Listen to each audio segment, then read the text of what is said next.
Hello, everyone. Welcome to Historical Trash Box, where we talk about history in the trashiest way. My name is Dedrick, and we have a new face today. His name's Turt. Would you like to introduce yourself? Hello, I am Turt, and I shall be your reader today. Yes, he will be our reader today. We will continue on World War II, starting off on Operation Barbarossa, which is, let's just say pretty good. So, take it away. Alright. This Operation Barbarossa started on Sunday, the 22nd of June in 1941 during World War II. And the reason why this was put into action was so that the Nazi Germany could conquer Western Soviet Union we'll just skip that. And they ended up slaving some people there. This is bad. And they also did this so that they could create more living space for Germany. This invasion was planned for 2 years, if I'm correct. Or wait. Yeah. Okay.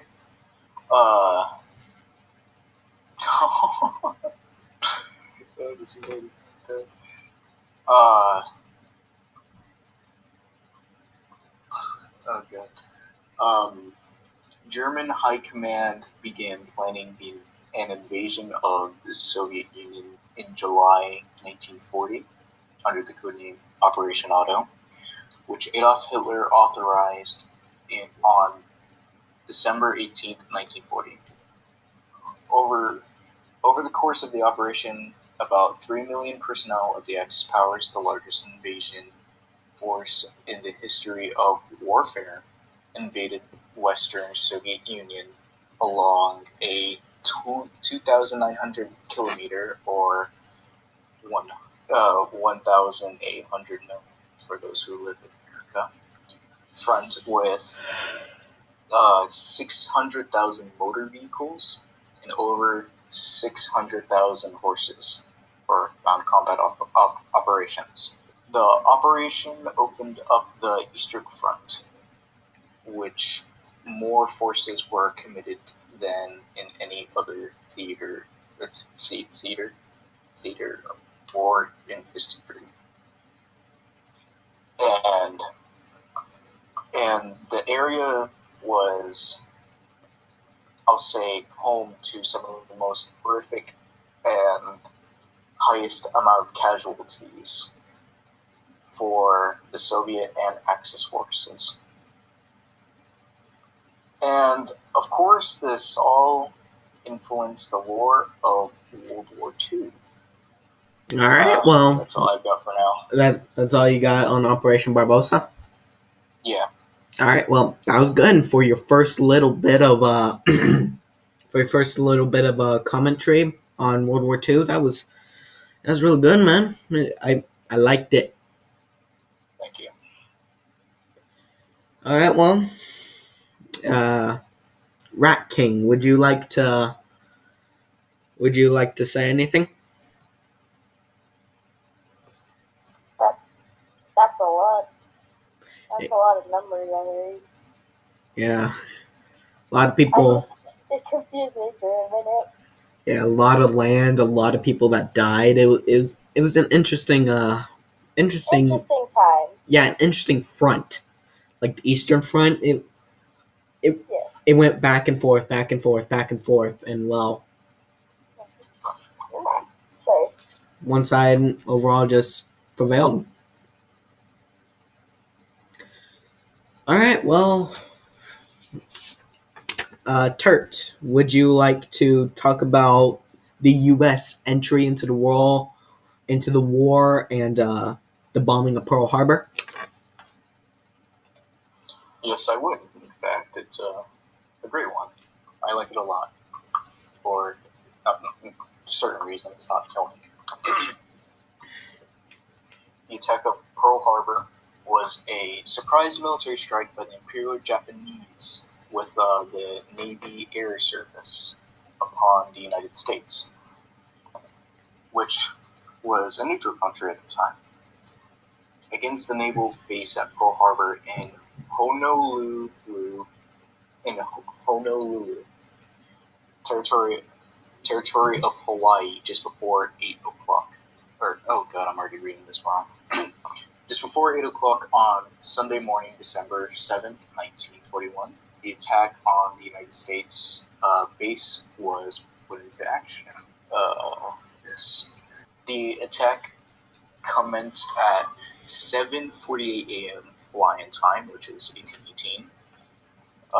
The base was attacked by 353 Imperial Japanese aircraft, including fighters, leveled and dive bombers, and torpedo bombers, in 2 waves, launched from 6 aircraft carriers of the 8 U.S. Navy battleships present.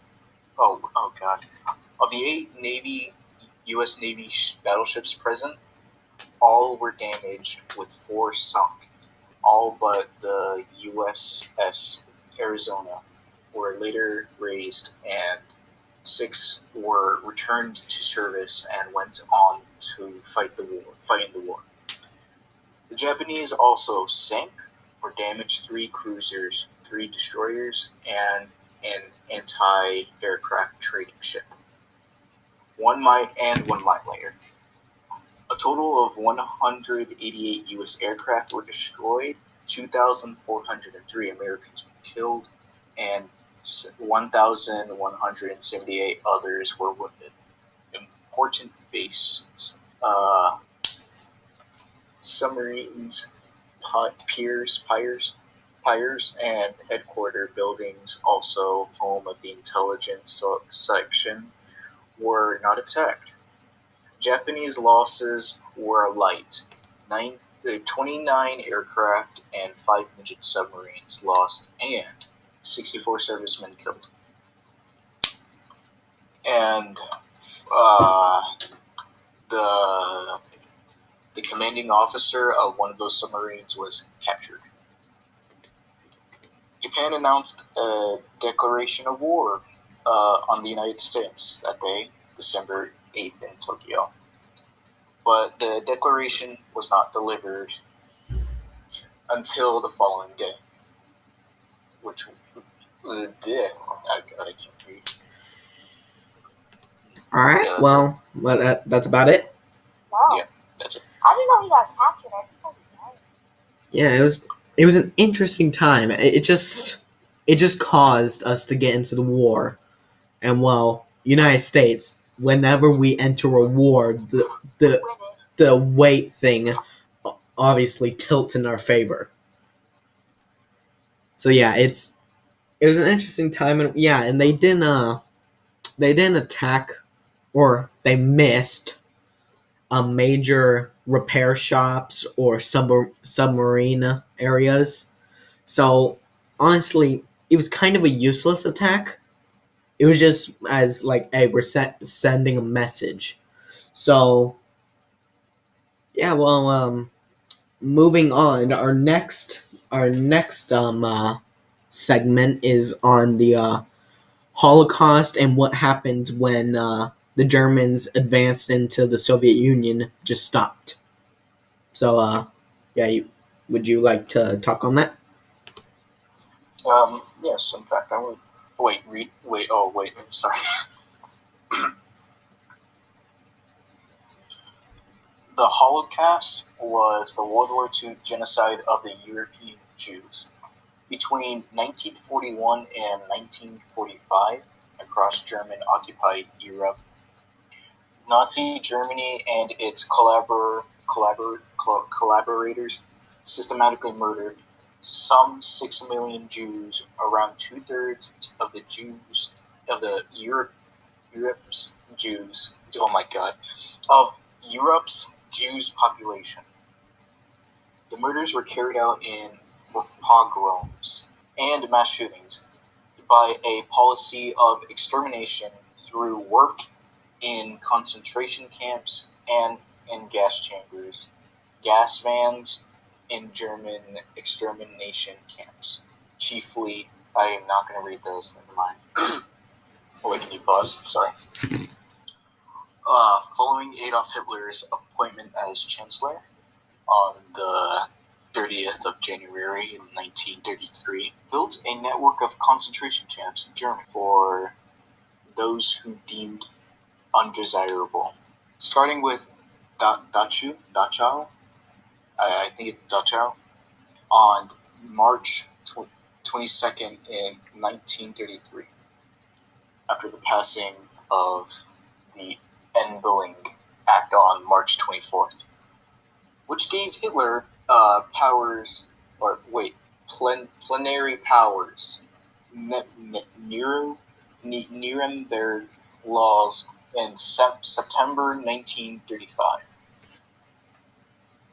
On November 1938, 8 months after Germany annexed Austria, Jewish businesses and other buildings were ransacked or set on fire throughout Austria and Germany. During what became known as, I can't pronounce what it's originally called, but it just means the Night of Broken Glass. And after Germany invaded Poland in September 1939, which triggered World War II. Yeah, it triggered World War II. Segregation of Jews and ghettos accumulated the policy of extermination. The Nazis called the final solution to the Jewish question. And it was discussed by senior Nazi officials at the Wannsee Conference in Berlin in January 1942. As German forces captured territories in the east, all anti-Jewish measures were radicalized. I believe that's how you say it.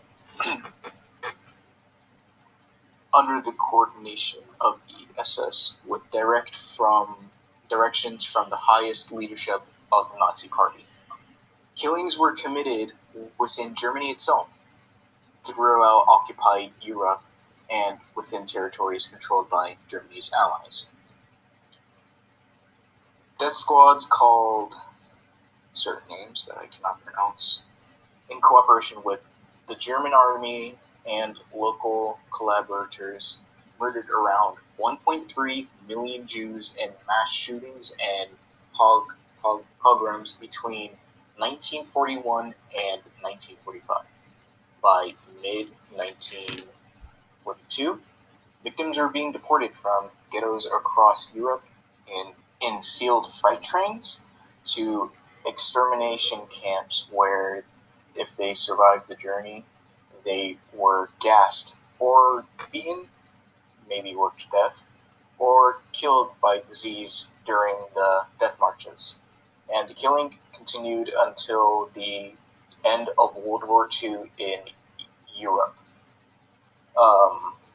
My voice is being dumb today, so I shall let King take over for the next couple of topics we have.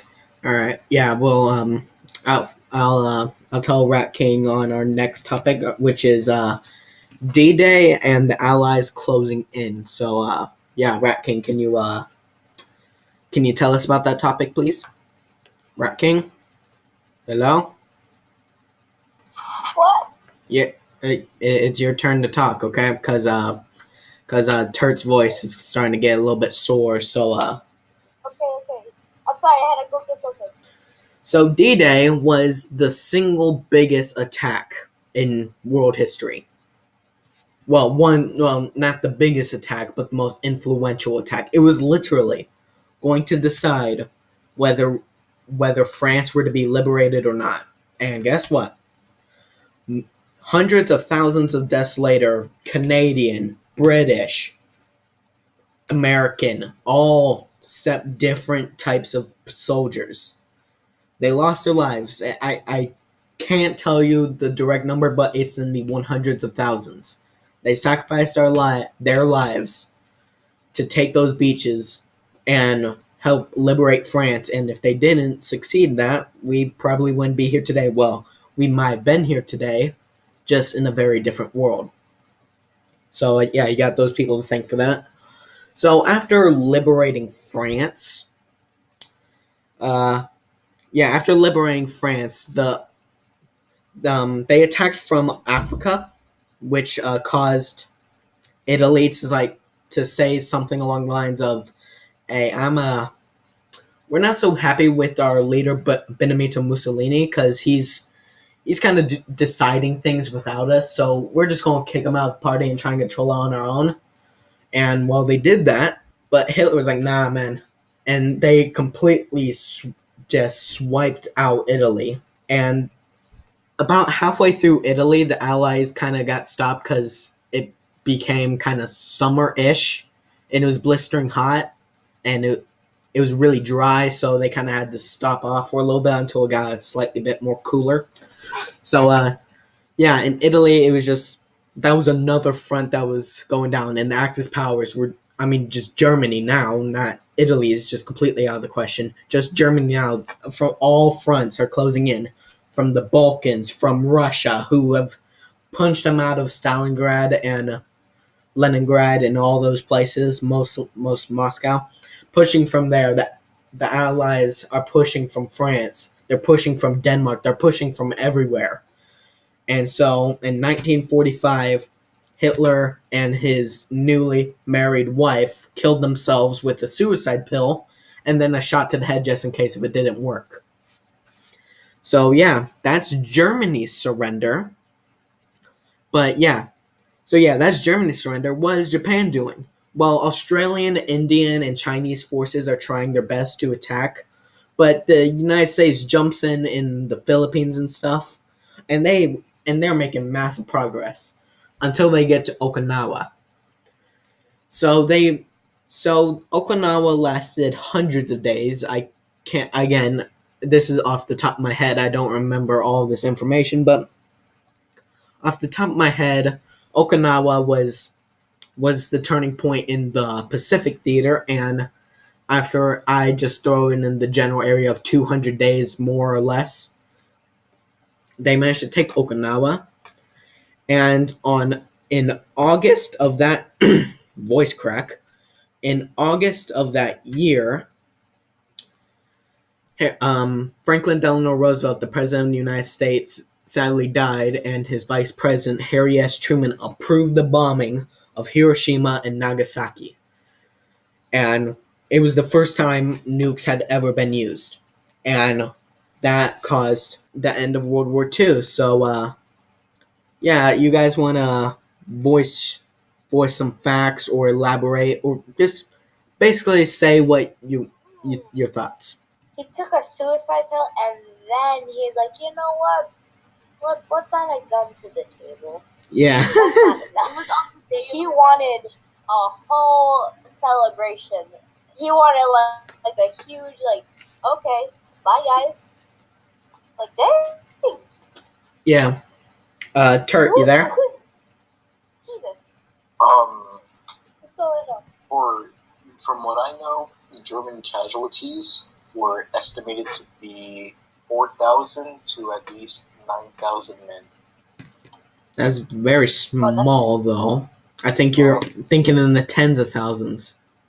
That's a lot. Or the hundreds of thousands. Because I don't even have hundreds of thousands of, I don't know. Yeah, no idea where you were going with that sentence. I don't know. I was trying to use something as an example, and then my brain just said, "Oh, use eyes." I'm like, "Right?" They just said, "Use eyes." Okay. So yeah, there's the aftermath of World War II. I'm starting up again. Sorry if I was interrupting anybody, but we're starting up on the aftermath of World War II, which mostly focused in Japan and Europe, or well, technically Japan isn't a continent. I don't know what I'm talking about, but in Asia, in that general area, and in Europe. So in Europe, A lot of countries lost land, all of the concentration camps were demolished, and Germany was separated into 4 major spots. 4. You had the US controlled, the UK controlled, the Soviet Union controlled, and I think the French controlled bits of Germany. And over time, they became West and East Germany. In Japan and in the Pacific, all the land that Japan had controlled before and after before the war, which was mainly Taiwan, Korea, a good bit of China. They said, nah, man, you can't keep any of that. You're being pushed back into the actual islands of Japan, which is where they're located today. They were U.S. controlled for a while, so that was interesting. Harry S. Truman also released the Truman Doctrine, which, yeah, the Soviets and the United States, they weren't necessarily good friends. And if through the years following would be the Cold War, which we will cover one day, probably not going to be anytime soon, but we will cover the Cold War. And it's probably going to be a big, because it's a lot of stuff we need to cover. So it may be the first ever topic that will reach a 3-parter because it's so big. So yeah. So after World War II, basically West East Germany, Japan being punished, losing all of their land, a bunch of places now being Soviet and US controlled, and the Cold War, which was major.